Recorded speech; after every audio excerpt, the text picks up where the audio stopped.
Believe it or not, my family is from Edinburgh, Scotland. I have the family crest, and it has a rose in the middle of it that shows that, forgive me, we were not part of Braveheart. We were part of the ones loyal to the king. But I've always been interested in the Braveheart saga. You know, when your ancestral roots go back to a place, you're interested in it. But you know, there are some Christians today that have taken the Braveheart cry, freedom!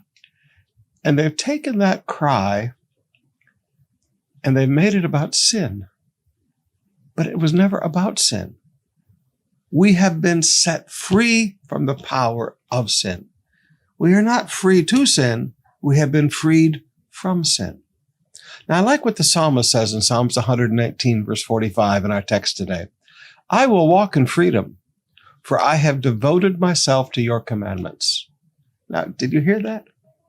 I will walk in freedom, for or because I have devoted myself to your commandments. Beloved, freedom is not going and getting drunk with your friends on Saturday night and then coming to church on Sunday morning and celebrating your freedom in Christ. That's not freedom. That's hypocrisy. That's living a compromising life. Freedom is not sleeping with your girlfriend on Saturday night or having a number two and then coming to church and acting like you're all holy because Jesus has set us free. And we're free. And so we cry out, freedom. Beloved, we are free from sin. Now, young people, please don't get mad at me, but just please hear my heart and listen this morning. So many of you, you've gotten around other Christians, you've gotten around people from other churches that don't understand that we are still called to live a holy life, that we are called to come out and be separate, saith the Lord. They have forgotten all of the principles of holiness. They have a great revelation of justification. And I do not question their understanding of justification, that we are just as if we've never sinned. But they have no revelation of sanctification. Sanctification is we've been set apart from sin to God. They have no concept of that. Now, my friends, we have been justified so that we can live sanctified.